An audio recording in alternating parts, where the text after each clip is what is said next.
Halo semuanya, kami dari kelompok 1 yang akan memaparkan materi tentang Aggregate Expenditure and Equilibrium Output.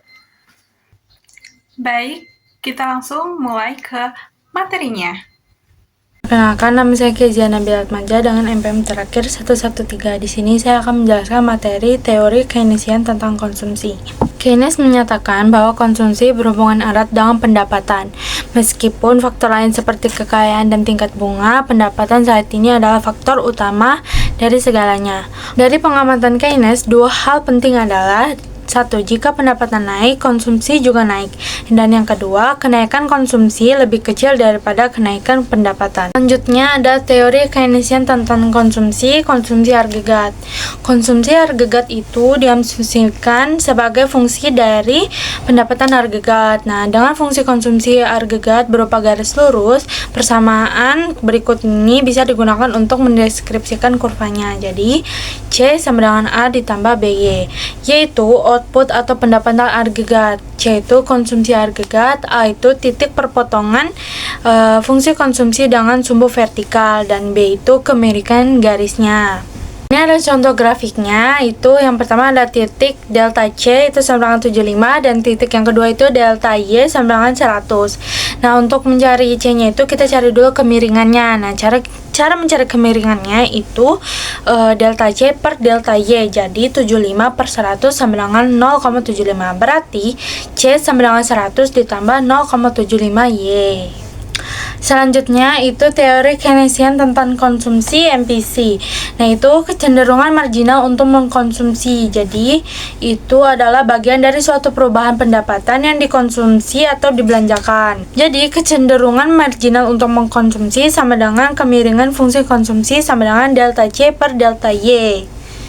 Selanjutnya itu teori Keynesian tentang konsumsi tabungan agregat. Selisih antara pendapatan agregat dan konsumsi adalah bagian dari pendapatan agregat yang tidak dikonsumsi. Dan yang terakhir itu teori Keynesian tentang konsumsi MPS.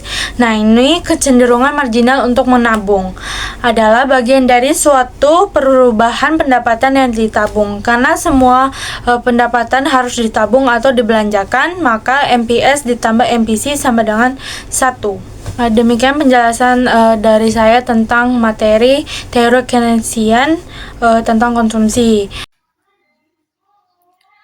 Perkenalkan, nama saya Febiana Magdalena Silaban dengan 3 NPM terakhir 136.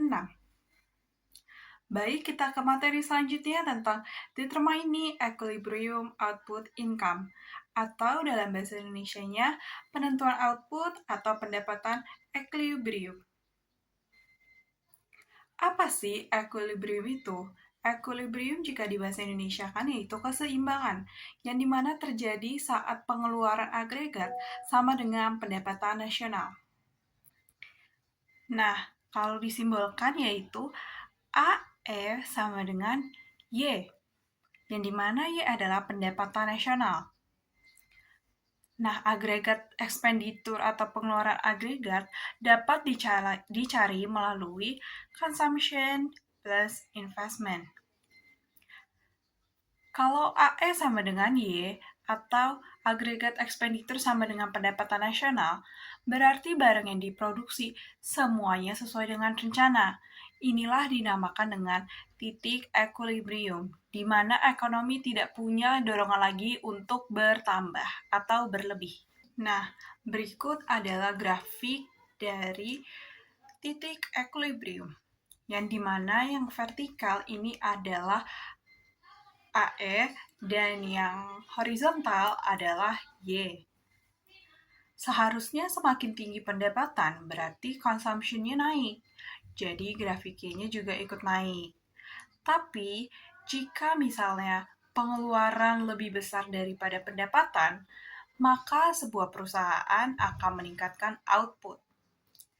Begitu juga sebaliknya, kalau pengeluarannya lebih kecil daripada pendapatan, sebuah perusahaan akan mengurangi output.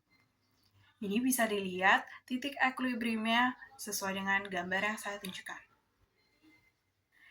Baik, selanjutnya materi tentang saving or investment approach, atau pendekatan tabungan atau investment.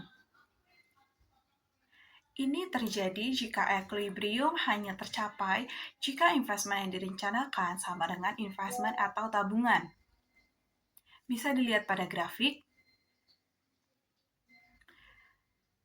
Yang vertikal yaitu tabungan dan investment, dan horizontal merupakan pendapatan nasional. Jika saving lebih besar daripada investment, yaitu banyak menabung daripada investment, outputnya akan berlebih dan perusahaan akan mengurangi produksi. Dan maka kejadiannya adalah pendapatan ikut menurun. Begitu juga sebaliknya. Maka dari itu, saving dan investment harus dilakukan secara sama. Sekian materi dari saya, akan dilanjutkan oleh rekan saya. Halo semuanya, izin memperkenalkan diri. Nama saya Karisma Aulia Azhara Restu dengan NPM 2511031100. Di sini saya akan menjelaskan tentang apa itu multiplier atau yang biasa disebut faktor pengali. Jadi, multiplier merupakan rasio antara perubahan dalam tingkat output equilibrium dan perubahan dalam suatu variabel otonom. Variabel otonom atau variabel eksogen merupakan variabel yang tidak bergantung pada keadaan perekonomian. Artinya, suatu variabel disebut otonom atau eksogen jika tidak berubah dalam merespon perubahan perekonomian. Dengan investasi yang direncanakan bersifat otonom, kita bisa menanyakan berapa banyak tingkat output equilibrium yang akan berubah ketika investasi yang direncanakan berubah. Yang selanjutnya ada MPS. Ini memiliki arti tambahan tabungan adalah bagian dari pendapatan tabungan, sehingga peningkatan pendapatan yang diperlukan untuk mengembalikan equilibrium haruslah perkalian dari peningkatan dalam investasi yang direncanakan.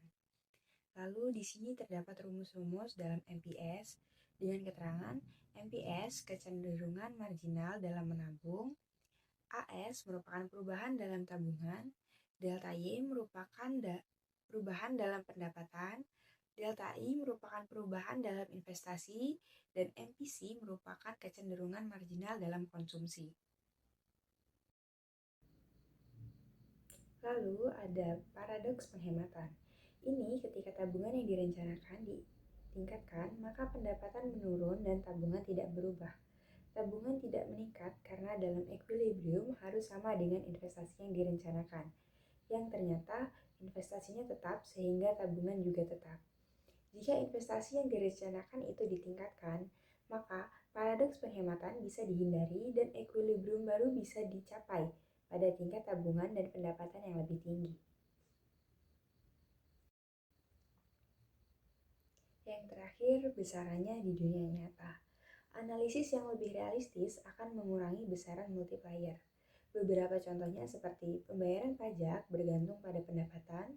Yang kedua, perilaku bank sentral terkait tingkat bunga. Yang ketiga, ekspansi perekonomian cenderung berbentuk kenaikan tingkat harga, bukannya peningkatan output real. Lalu yang terakhir atau yang keempat, impor belanja dalam negeri bocor ke pasar luar.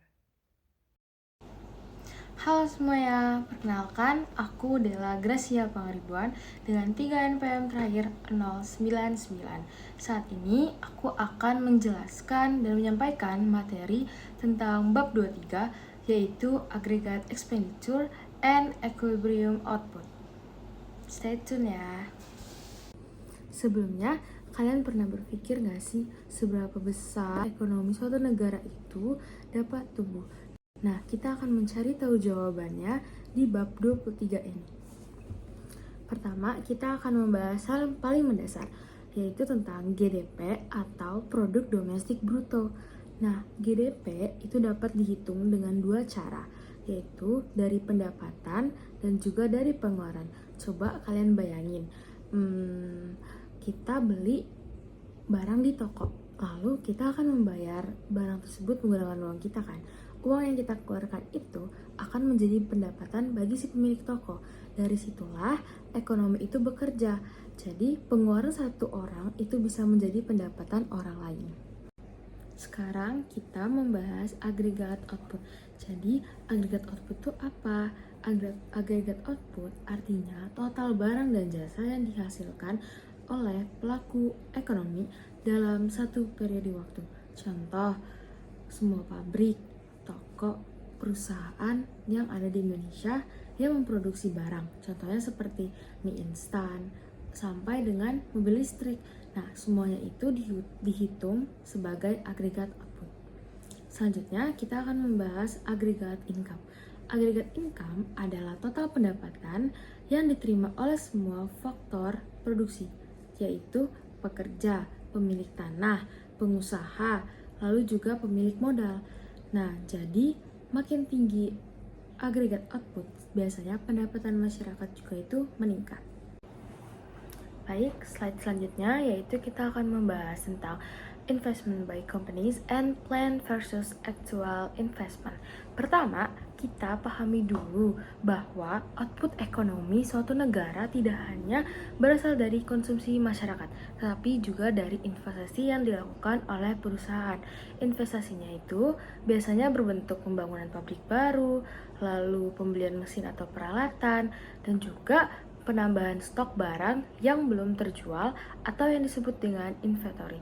Artinya, ketika sebuah perusahaan memproduksi barang tapi sebelumnya belum terjual semuanya, nilai barang yang tersisa itu juga termasuk investasi karena masih menjadi bagian dari modal perusahaan. Bagian kedua yaitu plan versus actual investment. Nah, kita lihat dulu perbedaannya dari sudut pandang makroekonomi. Inventory atau persediaan itu unik dibandingkan dengan bentuk investasi lain. Kenapa? Karena penambahan stok barang tidak selalu direncanakan.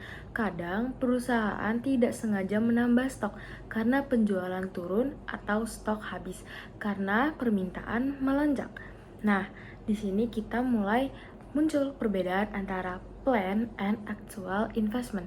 Jadi, kalau plan investment itu adalah investasi yang direncanakan oleh perusahaan. Misalnya, mereka sudah menetapkan akan menambah berapa banyak stok barang yang akan mereka tambah bulan ini. Contohnya 100 unit.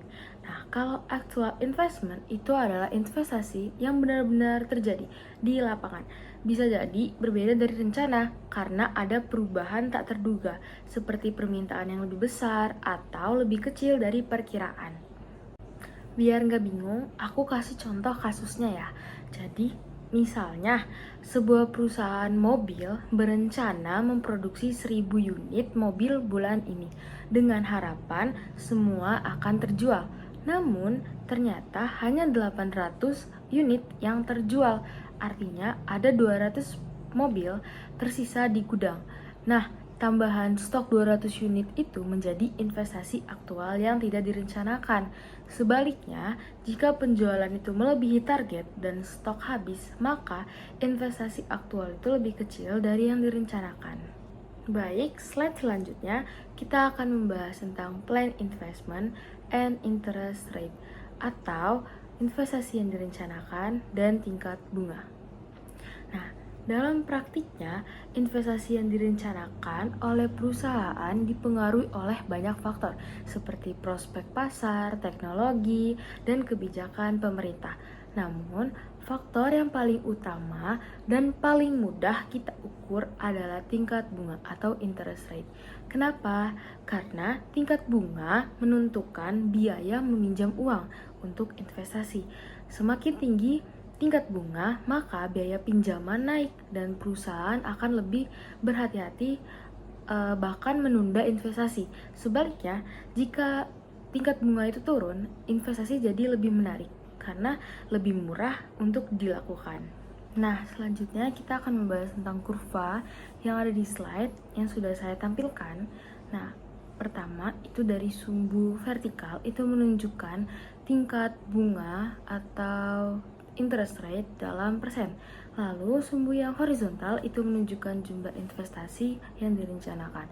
Nah, arti dari kurva ini, pertama, saat tingkat bunga itu tinggi, misalnya di 9%, maka investasi yang direncanakan itu sedikit, ditunjukkan pada titik I2. Saat tingkat bunga turun menjadi 6%, contohnya ya, investasi itu meningkat ke I1. Dan ketika bunga itu turun lebih rendah lagi, contohnya 3%, misalnya investasi itu semakin besar di titik I0. Nah, kurva ini sering disebut dengan efisiensi marginal dari investasi karena menunjukkan bagaimana perusahaan menilai keuntungan tambahan dari setiap proyek dibandingkan dengan biaya bunganya. Contoh kasusnya, bayangkan sebuah perusahaan properti itu mau membangun kompleks apartemen baru. Nah, kalau suku bunganya tinggi, contoh ada di 9%, mereka harus membayar bunga pinjaman yang itu mahal. Akibatnya, mereka mungkin menunda proyek itu karena keuntungannya tidak sebanding dengan biayanya. Sedangkan kalau suku bunga turun menjadi 4%, biaya pinjaman berkurang drastis, maka proyek itu menjadi layak dan menarik secara ekonomi, sehingga mereka memutuskan untuk berinvestasi. Nah, hal ini menunjukkan betapa kuatnya pengaruh tingkat bunga terhadap keputusan investasi. Nah, sekarang aku akan membacakan studi kasus yang relevan dengan bab 23, yaitu tentang efek multiplier dari peningkatan belanja pemerintah di sektor infrastruktur Indonesia. Aku akan bacakan cerita kasusnya. Pada tahun 2020, pemerintah Indonesia meningkatkan belanja infrastruktur sebagai bagian dari program pemulihan ekonomi nasional atau disingkat PEN akibat pandemi COVID-19. Dana yang digelontorkan untuk sektor konstruksi dan infrastruktur mencapai sekitar 100 triliun. Tujuan utamanya adalah menciptakan lapangan kerja, meningkatkan pendapatan masyarakat, dan mendorong konsumsi domestik yang sempat turun.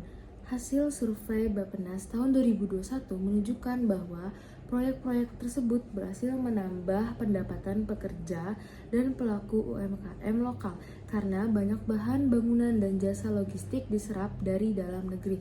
Efeknya terlihat di data konsumsi rumah tangga meningkat sekitar 2,5% di wilayah yang menjadi lokasi proyek, dan PDRB sektor konstruksi tumbuh positif lagi setelah sempat minus di awal pandemi. Kita akan membahas langkah perhitungannya. Misalnya, berdasarkan data Bappenas, rata-rata masyarakat di daerah proyek memiliki MPC sekitar 0,8. Artinya setiap tambahan Rp1 pendapatan, 0,8 itu dibelanjakan dan 0,2 itu ditabung. Langkah-langkah perhitungannya sebagai berikut. Nah, langkah pertama, kita menentukan nilai MPC. Kita sudah mengetahui nilai MPC-nya yaitu adalah 0,8. Langkah kedua, kita menghitung nilai multiplier dengan menggunakan rumus dasar, yaitu K sama dengan 1 dibagi 1 dikurang MPC, atau 1 per 1 dikurang 0,8 sama dengan 1 dibagi 0,2. Hasilnya adalah 5. Langkah ketiga, kita menghitung perubahan pendapatan nasionalnya dengan delta Y sama dengan K dikali delta G. Langkah keempat yaitu substitusikan nilai-nilai yang diketahui.